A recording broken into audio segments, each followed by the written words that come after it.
Hello students, अपना chapter number 4 चला था हिस्ट्री का, द फ्रेंच रेवोल्यूशन। उसी में आज आगे हम पढ़ेंगे how was substances crisis happens, यानी जीविका का संकट, यानी रोजी रोटी का संकट कैसे उत्पन्न होता है। बैड हार्वेस्ट, यानी जब फसल सही नहीं होती है तो उससे क्या होगा, स्कैसिटी ऑफ ग्रेन, अनाज की कमी होगी। अनाज की कमी होने के बाद क्या होगा, उसकी प्राइस बढ़ेगी।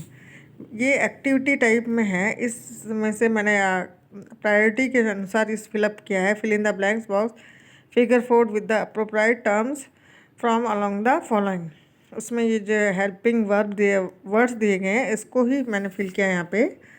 फिर प्राइस बढ़ेंगे तो क्या होगा, poors can no longer buy bread, तो गरीब व्यक्ति उनको खाने के सामान को खरीद नहीं सकता है, तो क्या होगा, उनकी वीक बॉडी होगी, फूड के लिए दंगे होंगे।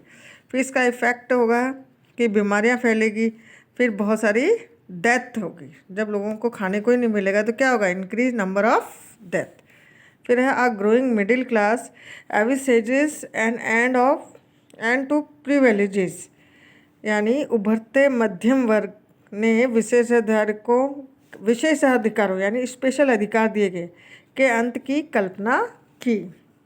इन the past peasants and workers had participate in revolts against increasing tax and food scarcities. पहले भी कर बढ़ने और काल के समय किसान और कामगार जो मजदूर वगैरह हैं विद्रोह कर चुके थे, but they lack the mean and programs to carry out full-scale measures that would bring about a change in the social and economic order।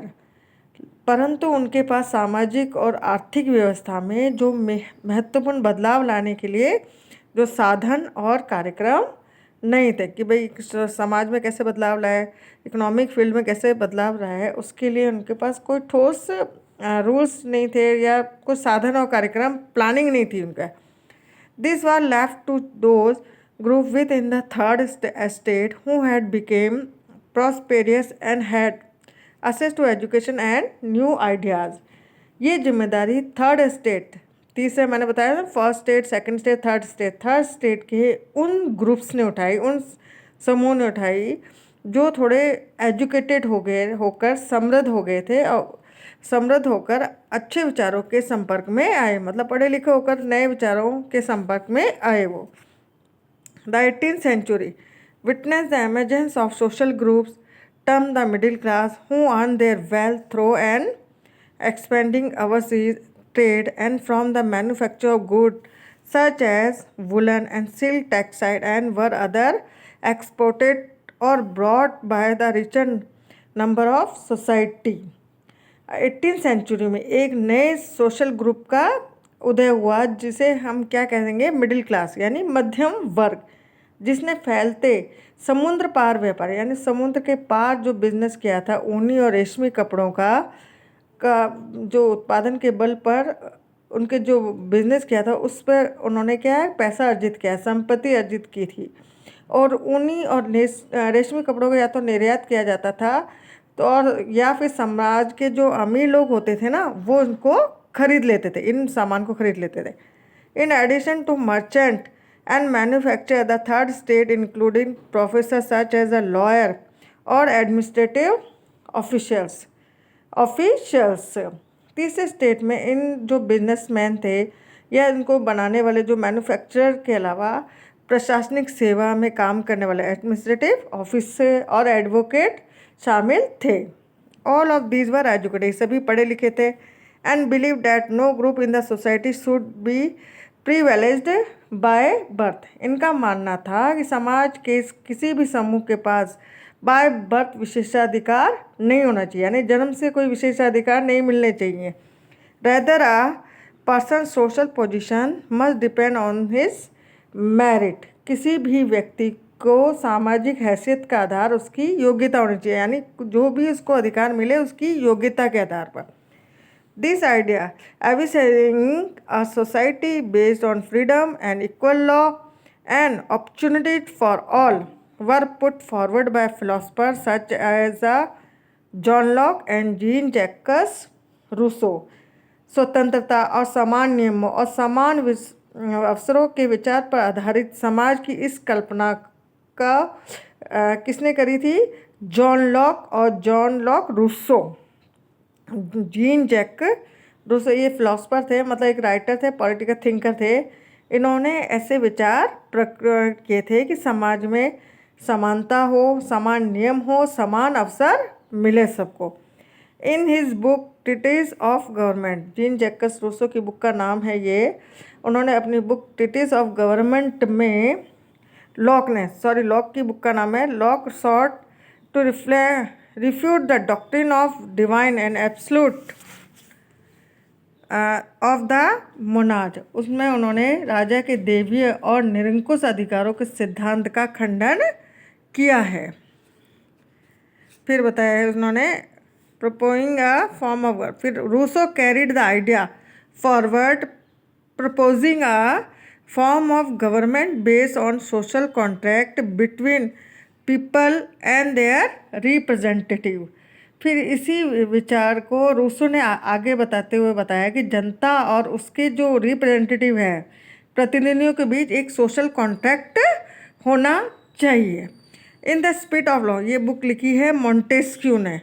Propose a division of power with the government between the legislative, executive and the judiciary. Montesquieu ने spirit of law में ये बताया है कि सरकार के जो 3 अंग होते हैं, तीनों की पावर डिवाइडेशंस होनी चाहिए, जैसे एक विधायिका, कार्यपालिका और न्यायपालिका के बीच सत्य विभाजन की बात उन्होंने कही।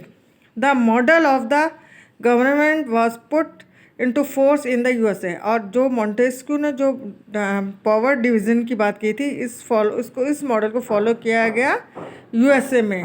After the 13 colony declare their independence from Britain. जब ब्रिटेन के जो 13 उपनिवेश थे, कॉलोनीज थी अमेरिका में, जब वो स्वतंत्र हो गए तो उन्होंने इसी पावर डिवीजन को अडॉप्ट किया। The America constitution and it's guarantee of individual right was an important example for political thinker in France.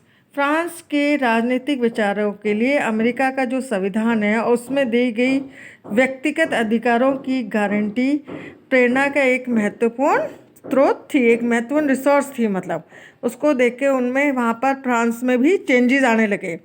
The idea of this philosopher were discuss intensely in salons and coffee house and spread among people through books and newspapers. दार्शनिकों के इस विचारों पर coffee house, जहाँ पे लोग coffee बैठ के पीते हैं, और सैलॉन में इन बातों पर बहस हुआ करती थी। न्यूज़पेपर में, बुक्स में, इनके बारे में, इनके माध्यम से लोगों में यहाँ इनकी जानकारी पहुँची और उनके बीच में बहस होने लगी।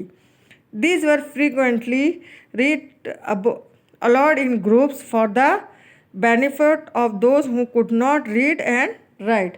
ये उन लोगों के लिए बहस ज़्यादा अच्छी रही कि जो पढ़े लिखे नहीं थे, तो पुस्तकों और अब अखबारों से जो लोग जोर जोर से पढ़ते थे, ताकि अनपढ़ लोगों को भी ये समझ आ सके। The news that Louis XVI planned to impose further taxes to be able to meet the expense of the state generated angers and protest against the system of privileges. इसी समय लुईस 16 द्वारा राज्य के खर्चों को पूरा करने के लिए फिर से टैक्स लगाने की खबर में विशेषाधिकारी वाली व्यवस्था के विरुद्ध लोगों का गुस्सा भड़क गया। हम कहाँ की बात कर रहे हैं कि लुईस 16 फ्रांस की बात कर रहे हैं यहाँ पे। फिर एक ये एग्जांपल देखिए, section A, account of lived experience in the old regions. प्राचीन राजतंत्र में हुए अनुभवों का वृत्तांत। फर्स्ट जो बताया रहा है, George Danton, who later became active in revolutionary politics, wrote to a friend in the 1793, looking back upon the time when he had just completed his studies. आगे चलकर क्रांतिकारी राजनीति में सक्रिय होने वाले जॉर्ज डॉन्टन ने अपनी पढ़ाई पूरी होने के बाद के समय को याद करते हुए 1793 में अपने मित्र को एक पत्र लिखा। I was educated in the residential college of places. Then there I was in the company of important man once my study ended. मैं प्लेसिस के आवश्यक कॉलेज में था, मतलब वहाँ के जो कॉलेज रेजिडेंटल कॉलेज जहाँ पे कॉलेज में वहाँ पे हॉस्टल में रहते हैं, मैं प्लेसिस के आवश्यक कॉलेज में था। वहाँ मुझे कई महत्वपूर्ण लोगों से मिलने का मौका मिला और पढ़ाई पूरी होने के बाद मैंने बेकारी के दिनों में नौकरी की तलाश में जुट गया। Important man once studies ended I were left and was nothing, मतलब मैं बेकार हो गया, उसके बाद मैं नौकरी की तलाश में जुट गया। I starting looking for a post. It was impossible to find one at new courts in Paris. वहाँ के पेरिस के न्यायालय में नौकरी मिलना असंभव थी। The choice of a career in the army was not open to me as I was not a noble by birth. उन्होंने कहा कि सेना में भी मैं नौकरी में जाना संभव नहीं था क्योंकि मैं नोबल फैमिली से नहीं बिलोंग करता था by birth. Nor did I have a patron, ना ही मैं किसी कोई मेरा संरक्षक था। The church too could not offer me a refuge, और चर्च में भी मुझे शरण नहीं दी थी। Refuge I could not buy an office and I did not possess a so my old friends turned their back to me. The system had provided us with an education without however offering a field where our talent and could be utilized. फिर बताया कि उसने कि church भी मुझे आसरा नहीं दे सका, मैं कोई ओहदा भी खरीदने की स्थिति में नहीं था, कि मेरे पास इतना पैसा नहीं था कि मैं किसी पोस्ट को खरीद देता, क्योंकि मेरी जेब में एक सू अभी हमने देखा ये फ्रांसीसी पैसे को कहा जाता था उस समय, तक नहीं था, मेरे जेब में एक सू तक नहीं था। पुराने दोस्तों ने भी मेरे से मुंह मोड़ लिया था।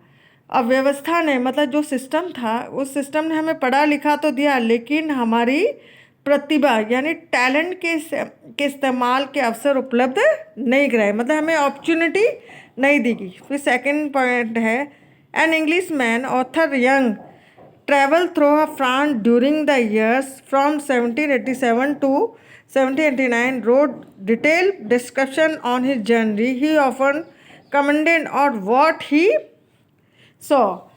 आर्थर यंग नाम के अंग्रेज ने 1787 से और 1789 के दौरान फ्रांस की यात्रा की और अपनी यात्रा का वृत्तांत लिखा। इस वृत्तांत में उसने एक टिप्पणी दिलचस्प है। He who decide to be served and waited upon by slaves, ill-treated slave at that, must be fully aware that by doing so he is placing his property and his life in the situation which is he very different from that he would be in had he chosen and service of free and well treated man, and he who choose to dine in the accompaniment of his victims' groans should not complain if during ride his daughter get kidnapped or his son throat is slit. ये बताया गया है कि सेवा टहल में लगे अपने गुलामों, ख़ास तौर पर उसके साथ बुरा करने वालों को ये पता होना चाहिए कि इस तरह वह अपनी ज़िंदगी को ऐसी स्थिति में डाल रहा है जो उस स्थिति से बिल्कुल भिन्न होती, मतलब जो सेवा करवा रहे हैं लोग, उन लोगों के लिए कहा गया कि जिससे उन मुक्त लोगों की सेवाएं ली होती, कि जो उन्होंने गुलाम बना रखे हैं उनकी बजाय उन लोगों के, मुक्त लोगों की सेवाएं ली होती और उनसे बेहतर बर्ताव करता। मतलब मालिक और नौकर का व्यवहार समझ लीजिए आप, कि उनसे बेहतर बर्ताव करते, जो अपने पीड़ितों की करा सुनते हुए वे भोज उड़ाना पसंद करते हैं उन्हें। फिर उन्होंने बताया कि जब अपने पीड़ितों की कहा सुनाते हो, जब उनकी फैमिली में किसी को प्रॉब्लम्स होती है तब भी उनको मतलब कोई इफ़ेक्ट नहीं पड़ता है, करा सुनते हुए भोज उड़ाना पसंद करते हैं। उन्हें दंगे के दौरान खुद की अगर बेटी का अपहरण या बेटे का गला रेत जाने पर भी दुखड़ा नहीं रोना चाहिए, क्योंकि हम दूसरों को तो टॉर्चर कर सकते हैं, उनको दुख दे सकते हैं, लेकिन जब अपने ही बेटे या बेटी के साथ कोई प्रॉब्लम होती है या उनका अपहरण होता है या उनको मार दिया जाता है तो हमें उस दुखड़े का नहीं रोना चाहिए। अब यहाँ क्वेश्चन देखिए, What message in Young trying in convey here? Whom does he mean when he speak of slaves? Who is criticizing? What dangers does he sense in the situation of 1787? यहाँ यंग क्या संदेश देने की कोशिश कर रहे हैं? गुलामों से उनका क्या आशय, यानी स्लेव्स कौन है, ये स्लेव्स के बारे में क्यों बता रहे हैं वो, और यहाँ किसकी आलोचना कर रहे हैं? 1787 में उन्हें किन खतरों का आभास हो गया था? क्योंकि फ्रांस में क्या हो रहा था कि जो थर्ड एस्टेट वाले लोगों से, जो बिल्कुल पैसे नहीं थे जिनके पास, उनके साथ बुरा व्यवहार किया जाता था और टैक्स देने के लिए भी मजबूर किया जाने लगा। तो उस समय जो जो सिचुएशंस हैं वो कई लोगों ने अपने एक्सपीरियंस अपनी बुक्स वगैरह में बताया है, तो वो यहाँ ये बताई गई है, उन्हीं में से ये इंसिडेंट्स लिए गए हैं।